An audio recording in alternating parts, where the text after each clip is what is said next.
Hello creatures, my name's Chloe. Today I'm bringing you a very long overdue April wrap-up. I'm going to be going through the books as fast as I can. Some of them will get ratings and probably just a couple of sentences because there are so many books. I don't want to make this a long video because it's really overdue, so we're just going to get through it. So the first book I read in April was Heartstopper Volume 3 by Alice Oseman. I really loved this. Heartstopper is one of my absolute favourite series. I'm one of Alice Oseman's patrons. None of this was new to me because I do keep up online, and part of being one of her patrons is you get new pages ahead of everybody else. So even though I had read all of this, this was still 5 out of 5 stars. Charlie and Nick are one of my OTPs. Absolutely loved it, cannot recommend it enough. The next book I read was The Paper Magician by Charlie N. Holmberg. I really loved this series. I have read the whole thing now. It's really fantastic. So the main character Sione has just finished her 2 years of training at a magical academy, which means she's ready to specialise in a particular magical pathway for an apprenticeship. She was hoping to go into metal magic, but unfortunately she is forced to go into paper because it is the least popular discipline. In this world there are several different magic types and they all work with a different man-made material, so paper, rubber, plastic, glass, etc. This book is very short. It's, I think, no more than 200 pages or so. It's definitely less than 300. It's very short, but it does a lot in that length of time. It was fantastic. 5 out of 5 stars for both a really tight plot, good world building, interesting characters, fantastic.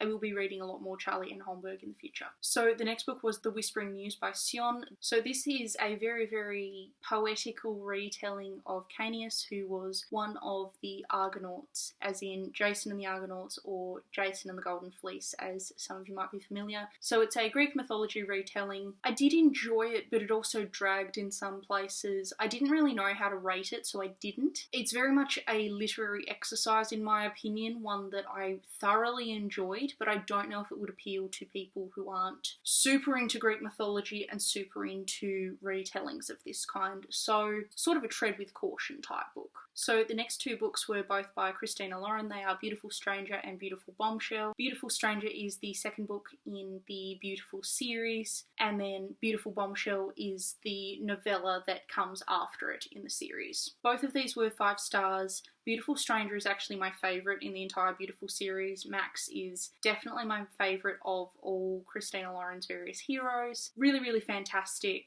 These are fairly sexy romance novels. There's quite a lot of sex in them, a lot of personal discovery on the part of the heroines, which is a little bit of a romance staple, but you get the idea. So the overall series is pretty much characterised by type A overachievers. Like, they're all pretty wealthy. It's a whole thing. This is the first of the books set in New York, which I definitely think was a good decision on the part of the authors to move the series to New York. Really enjoyed it. I'm definitely going to be rereading the Beautiful series at some point. I have a couple of really fun videos planned around the Beautiful series, and I'm really looking forward to making those. Into the Drowning Deep by Myra Grant. This is one of Seanan McGuire's pen names. Really enjoyed this book actually. I did feel it was quite slow in the first half, but it really picked up in the second. Like, if the whole book had been like the last half, it definitely would have been a 5 out of 5. I did feel the action at the end, where you sort of get the whole wrap-up thing, was a little bit too brief, but still very good. I am going to be reading the novella that comes before this book, which tells the original story. If you don't know, the concept of Into the Drowning Deep is 7 years ago, a crew from an entertainment company went out into the ocean to try and find mermaids. The ship was lost at sea, though some footage did surface of them apparently being eaten by sea monsters, which has been discredited as a rumour. 7 years later, the company sends out another research vessel trying to find out what happened to the Atargatis, but fall prey to the same beings that got to the ship. So it tells the story of the original research trip. The entertainment company sort of makes mockumentaries like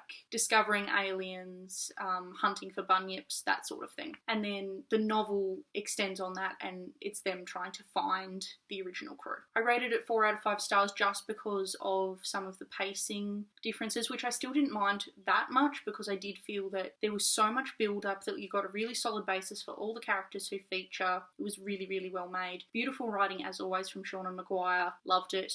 I am hoping that she gets the chance to write more books in this series because I thought it was really, really fantastic. Okay, now we have a lot more Christina Lauren's. I'm going to reference my reading log just because there are so many and I'm definitely not going to be able to reel them off without reading them. So we have Beautiful Player, Beautiful Beginning, Beautiful Beloved, Beautiful Secret, Beautiful Boss. So Beautiful Player and Beautiful Secret are the books, and then the others are all novellas that fit in and feature characters from the books. All of those were 5 stars. They were all really fun. They all extended on the original concept with new couples. So Will, the male protagonist, is friends with the heroes from the first 2 books. Niall, the protagonist from the 4th one, is Max from the 2nd one's brother, and that one is set in London. And then the novellas are just all fit in elsewhere. All really good. Would highly recommend if you're into smutty romance. I'm not going to talk any more about those because they're fairly self-explanatory. The next one is Christina Lauren as well. It's Sweet Filthy Boy. This is the first book in the Wild Seasons series. The concept is 3 girls go to Vegas for a weekend to celebrate the end of their college experiences. They meet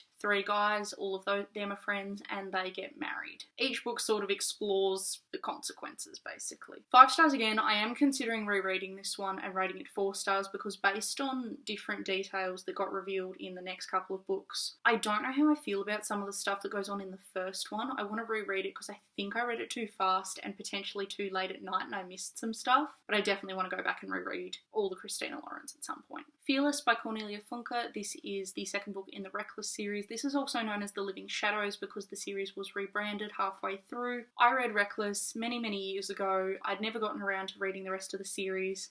I finally did, and I honestly liked Fearless better, I think. It was digging more into the fairy tale world. It focused less on Jacob Reckless and his relationship with his brother and him trying to save his brother from the mirror world that they're in. So, hold on, I forgot. So the concept for these is there's an entire fairy tale world accessible through a mirror. Jacob started going through when he was 12. The mirror was in his father's study. As adults, he pretty much lives there, but his brother Will follows him through and they get into all sorts of trouble. So now Jacob is trying to get around the consequences because it has not gone well for him. It got into some really cool mythology. There's a Bluebeard in this book, which you don't really come across very often. Really interesting. I rated it 4 out of 5 stars because it was still a little bit, I don't know, there was something. There was something about it that stopped me from giving it 5 stars, but I do really want to read the 3rd book in this series very soon. So the next book I read was Beastly Bones. This is the 2nd book in the Jacoby series by William Ritter. Really, really loved this one. Again, these are YA fantasy detective stories, sort of a magical Sherlock Holmes type thing. I rated it 5 out of 5 stars. It would probably get a 4 if I was being more critical, but I think it did what it needed to do. These aren't overly complicated stories, but they're still effective. I would prefer a little bit more character development, but I still thought they were really fun. I really enjoyed it, so 4 out of 5. The next book I read was Aurora Rising by J. Christoph and Amy Kaufman. This easily got 5 out of 5 stars for me. I'm not going to explain what it's about because this is one of the most hyped books on the bookish internet, so I'm sure you've probably already heard about this. I loved the Illuminae series by these authors, and I really loved J. Christoph's other work. I haven't read any more of Amy Kaufman, but I still was surprised by how much I loved Aurora Rising. It just, I don't know, it got me, and I liked some of the references in it. The characters were all really cool, and I don't know if it's because most of the teenagers I read are written by American authors or European authors, but there's something about reading teenage characters written by Australian authors that really rings true for me. They remind, like, there were no direct parallels or anything, but the way these characters talk reminded me of how my friends and I used to talk, kind of. Like, it just, there's something familiar about the language and the way it's used in these books, which I really, really enjoyed. The next book I read was Beautiful. This was the 5th and final book in the Beautiful series by Christina Lauren. Again, 5 stars. This both introduced a new couple and wrapped up the storylines of all the other couples. There's multiple epilogues, there's one for each couple. Loved it. Fantastic. The next book I read was The Glass Magician by Charlie N. Holmberg. This is the sequel to The Paper Magician. This also got 5 stars. This dug a little bit deeper into the world building and the function of magic in this world, while also continuing the storyline from book 1, which is fairly dark because the whole concept of them using man-made magic and stuff works really well, but then there's also another type of magician, a forbidden kind, who use human flesh and blood because every person is technically man-made, which I found really interesting just as a concept. So this got more into that side of things, which was really cool. So obviously 5 stars again. Fantastic. Like, April was a really good reading month, not gonna lie. It was solid. So the next 2 novellas I read were both by Alice Oseman. They're set in the same world as Solitaire and Heartstopper, as well as Radio Silence. All those books are set in the same universe. So This Winter is set before Solitaire, I think, and it's a little Christmas story, and then Nick and Charlie is set after both Heartstopper and Solitaire. It sort of addresses the changes in Charlie and Nick's relationship when Nick is getting ready to go off to university and Charlie still has a year of high school left. It sort of addresses that part of their relationship and how they're handling it, which I really, really enjoyed. I didn't give either of these a rating because I felt they were too short to really warrant it, but they were still really fun. If you're a fan of this series, just give them a read, or any of Alice Oseman's work, give it a read, because it's all fantastic. Like, it's really good. Dirty Rowdy Thing by Christina Lauren. This is the second book in the Wild Season series. I actually enjoyed this one more than the first book. Once again, 5 stars. This follows Harlow, the second of the girls, and her gruff Canadian fisherman husband who she divorced, and then there's a bit of a thing. Quite good. Quite good. Not saying any more, because they're romances, they're fairly self-explanatory, and too much information will ruin it. Go and read it if you're interested. They're sort of for people who would like the Beautiful series but maybe want something a little bit younger. The female characters in both series are pretty much the same age, but the men are a bit younger in the Wild Seasons, I think. Or maybe they just seem younger. They're at a different point in their lives. Like, it's the male characters in the Wild Seasons are a French lawyer, a Canadian fisherman, and an Australian comic book shop owner. Oh, while I remember, that was my main gripe with the second book, was they took off Oliver, the Australian character's accent, a few times and wrote it, and it was upsetting. Like, just when you have an accent that's being described in a book and you say things how they've phonetically sounded things out and they sound wrong, it's really easy to pick up when they've done something a bit off. Like, my accent isn't super Aussie. Like, it's not real ochre, as it's called. It's sort of a halfway point. I drop down a lot more than this. I can sound a lot more Aussie, but even so, it's not a matter of more or less. It's just they described things wrong, and that was a very, very personal gripe. I know it's really small, but that was upsetting. Anyway, so those are the careers of the boys in the Wild Seasons, and then in Beautiful, they've got an advertising agency executive, a venture capitalist. Like, they're a lot richer, which is, I think, maybe the difference. That's what the Wild Seasons are. So then we have The Master Magician. That's the third book in the Paper Magician series by Charlotte Holmberg. 5 stars again. It wraps it all up. That will do. Solitaire by Alice Oseman. This tells the story of Charlie from Heartstopper's big sister Tori. It was Alice Oseman's debut novel, and it was really good. I loved it. One of the reviews on the cover said it was the Catcher in the Rye for the modern teenager, which I haven't read Catcher in the Rye, so I can't comment, but how people talk about it, that's very accurate. Tori is not an excited teenage girl. She's pretty depressed, and that comes along fairly obviously in the writing. I think the thing that I really like about Alice Oseman's work, she's got a particular talent for getting in the head of her characters and getting across how they feel with how she writes instead of telling. It's something that I definitely try and work on a lot in my own writing, because I do have a tendency to do a little bit of telling along with my showing, which I know a lot of people say is not good practice, but I like a mix. But the energy of her characters just permeates Alice Oseman's work in such a visceral way. I loved it. I could not get enough of this book. 5 out of 5. 488 Rules for Life by Kitty Flanagan. Kitty Flanagan is an Australian comedian whose work I really, really enjoy. This is her second book, I believe, and it's what it says on the cover. It's 488 separate rules for how to live your life and what she thinks is acceptable behaviour. I really enjoyed it, but it's definitely not something I would have paid to read personally. I rated it 4 out of 5 stars. The next thing I read was King of the Rats, which is a little short story snippet published by Ben Aronovich on his website. This is another little tidbit from the Rivers of London universe that I'm very much a fan of. These little snippets are things like, they're drabbles, basically. They're little things he gets out of his head and he puts them on the internet for us to read. Very, very short, but quite good. I liked it. No rating though. It was definitely not long enough to warrant a rating. The next book was also by Ben Aronovich, and it was The Hanging Tree. This is the 6th book in the Rivers of London series. I can't really give you any kind of summary without spoiling it. One of the rivers featured in the series so far, and particularly in the first book, her daughter gets wrapped up in a drug bust, and PC Peter Grant, supernatural policeman, has to kind of deal with the situation because he owes Lady Ty, short for Tibbin, a favour. That's the basic plot, but there's a lot more in this. Very fun. Lots of historical detail in these and architectural detail. If you're into history, you'll really, really like these books. I'm pretty sure that's 90% of why I like them, but they're also super inventive and fun. 5 out of 5.